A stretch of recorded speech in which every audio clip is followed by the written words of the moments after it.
Bonjour, aujourd'hui on va décortiquer un modèle bien précis sur la vie de famille. En gros, quelle est la place de chacun, quelles sont les règles du jeu, c'est ce qu'on va explorer en analysant ce qui est présenté comme un véritable plan directeur. Alors, voilà notre programme.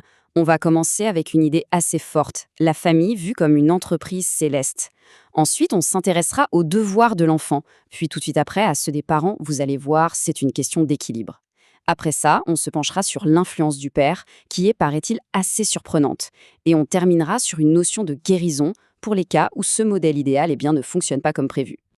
Allez, on commence par le fondement même de ce modèle, l'idée que la famille, ce n'est pas juste une construction sociale.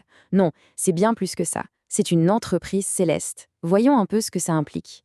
Le point de départ du texte, c'est de dire que les enfants ont une sorte de double nationalité, si on veut. Bien sûr, ils sont membres de leur famille terrestre, mais ils sont aussi considérés comme des citoyens du royaume céleste. Et ça change complètement la perspective. Toute la dynamique familiale est alors placée sur un plan qui dépasse le simple quotidien, un plan spirituel. Et forcément, cette double identité, ça implique des responsabilités bien définies. Commençons par celle qui est vraiment au cœur du rôle de l'enfant dans ce cadre, l'obéissance. Voilà le verset central qui est cité dans le texte, tiré de l'Épître aux Colossiens. L'instruction, elle est très directe. Obéissez en toutes choses. Ce n'est pas juste présenté comme une simple règle de savoir-vivre. Le point clé, c'est la fin de la phrase, car cela est agréable dans le Seigneur. Ça liait directement l'obéissance de l'enfant à une dimension spirituelle. Et ce principe, il n'est pas du tout isolé. Le texte source insiste bien là-dessus, en montrant qu'il est soutenu par de nombreux autres passages de la Bible. C'est donc vraiment un pilier de cette vision de l'éducation. Mais, et c'est là que ça devient vraiment intéressant, cette obéissance n'est pas une dynamique à sens unique. Pas du tout. Le texte met tout de suite en place un contrepoids, un devoir tout aussi essentiel pour les parents. Juste après le commandement adressé aux enfants, on trouve celui-ci, qui s'adresse spécifiquement aux pères. N'irritez pas vos enfants. C'est un miroir, un contrepoids direct.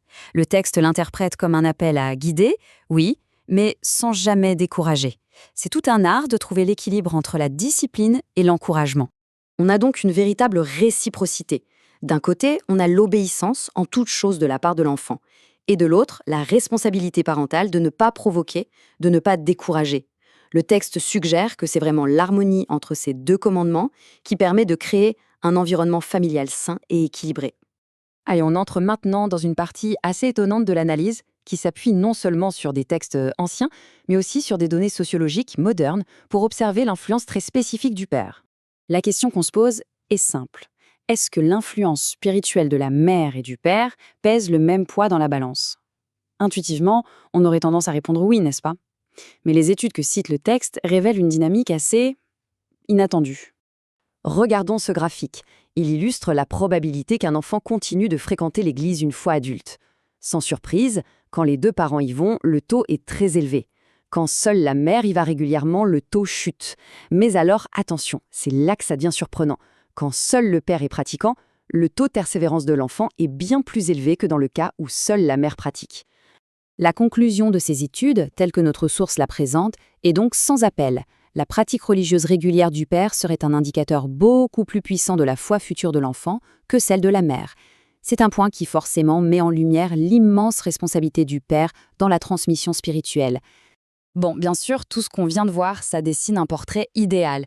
Mais que se passe-t-il quand la réalité est plus compliquée, quand ce beau plan échoue? Le texte ne s'arrête pas là et propose une voie pour la guérison. Et la question est essentielle, parce que la vie est rarement parfaite. Que faire lorsque le père, qui est censé être un guide, est au contraire une source de blessure, ou est tout simplement absent? Le texte ne fuit pas cette réalité et offre une perspective de réparation. La solution qui est avancée, c'est de se tourner vers une autre figure paternelle, celle de Dieu. L'idée, c'est que cette relation spirituelle peut fonctionner comme un modèle de guérison, de restauration, surtout là où la relation avec le Père terrestre a causé de graves dommages. Finalement, ce modèle familial nous laisse avec une question fondamentale. Comment est-ce qu'un plan idéal, un blueprint comme celui-ci, peut nous aider à naviguer dans nos propres vies qui sont-elles souvent bien loin de la perfection? C'est une réflexion assez puissante sur laquelle nous quitte le texte. Merci d'avoir suivi cette analyse.